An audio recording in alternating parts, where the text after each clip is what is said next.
What's the least amount of time you can spend in the gym and still make gains? Seriously, how little can you get away with and still get stronger, look fit and feel amazing?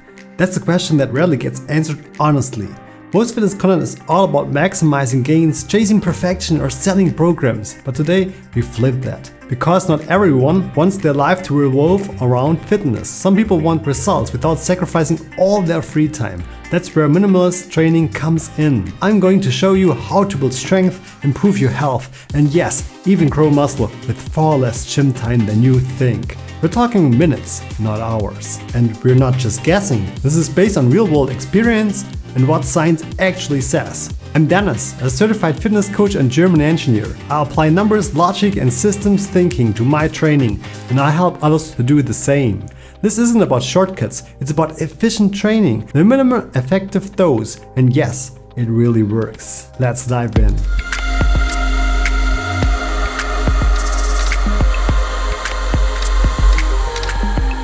Maximalist versus minimalist training. The fitness industry is obsessed with maximalist training.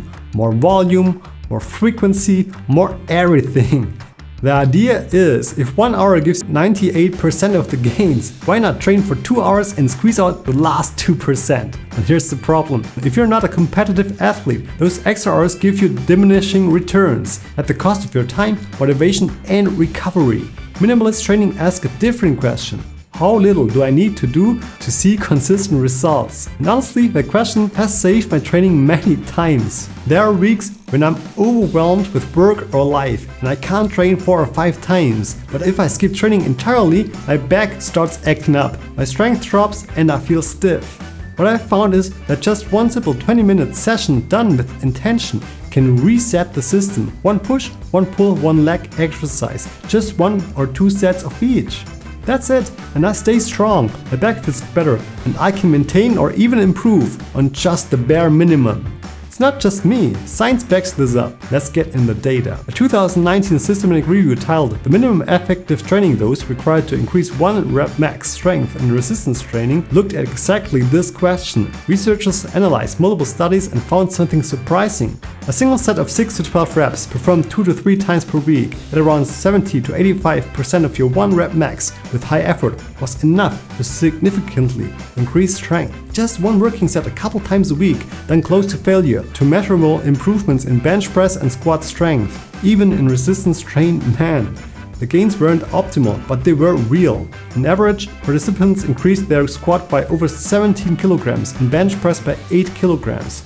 That's with a minimalist training dose. No need for endless sessions or high-frequency splits.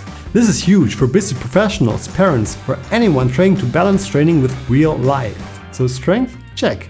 Minimal effort, smart intensity, real progress. But what about health? What about muscle growth? Let's talk about those, because each has its own minimum effective dose. And when you know them, you can design training that fits your life instead of controlling it. Section 3. The minimum dose for longevity. Now let's talk about health. You might think you need to train 5 to 6 days a week to stay healthy. It was shown that just 30 to 60 minutes of resistance training per week, yes, per week, was associated with major health benefits, lower risk of cardiovascular disease, lower cancer risk, better blood sugar regulation, and lower all-cause mortality. That's half of an hour of lifting weights per week, and it moves the needle on your long-term health. So, even if you don't care about building muscle or performance, this is your foundation. Strength isn't just about lifting more weight, it's about living longer, moving pain-free, and aging well. Section 4. Hypertrophy. How much volume do you really need? But let's say you do want more visible muscle. What's the minimum dose for hypertrophy? This is where things get more nuanced.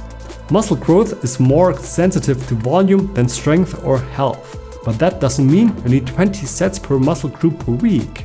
It was shown that 6 to 10 sets per muscle group per week is enough to stimulate significant hypertrophy, especially if the sets are close to failure. That could mean 3 to 5 hard sets per muscle spread over 2 days. If you're training with good form and real intensity, your body will respond. No fancy machines, no 90-minute sessions. Just consistency and effort. Number 5. Training strategies to save time. So how do we make this work in real life? Here are 4 science-backed strategies to build more with less. Number 1. Compound movements. Choose exercises that train multiple muscles at once. Squats, pulls, dips, deadlifts, overhead presses. These give you maximum return for every rep. Number 2. Supersets pair opposing muscle groups like push, pull, or quad hamstring. Example, dips or pull-ups. While one muscle group rests, the other works. This can cut workout time in half without reducing volume. Number 3. Proximity to failure. The closer you train your muscle to failure, the fewer sets you need. 1 or 2 sets to technical failure can stimulate real growth. Yes, it's hard, but it's efficient. Number 4. Smart frequency. You don't need long workouts, you need consistency. Even a 15-minute session 2 to 3 times a week can build strength and muscle. It's all about stacking effective volume over time. Section number 6. Real life example. Let's make it practical. Example 1. The 2-day split. 2 workouts per week. Total time 60 minutes. Day 1. Push focus. Dips, overhead press, squats. Day 2. Pull focus, pull-ups, rows, Romanian deadlifts. 2 to 3 sets per movement. That's it. Example 2. Once a week full body. Only have 1 session, here's the minimalist full body hit. Goblet squat, push-up or dip, pull-up or row, Romanian deadlift, plank. Do 1 set to failure per movement. Done in 20 minutes. It's not flashy, but it works. Now who is this for? Let's be clear, this approach isn't for elite bodybuilders prepping for a show, it's for real people who want to look good, feel strong, stay healthy and have a life outside the gym. Busy professionals, parents, techies, engineers, anyone who wants to be fit for life, not just for Instagram. Minimalist training is how you stay consistent for years, not just weeks. So ask yourself, are you doing more than you need? Or less than you could be getting?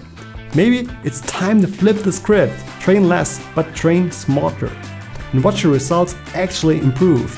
If this helped you, hit the like button if it helps more people to see this. Subscribe for more fitness content that respects your time and your brain. And tell me in the comments, would you try a minimalist routine for 4 weeks? If you would like to know when science is not helpful for fitness advice, check this video out right here. This was Dennis. Thanks for watching. See you in the next one. Bye.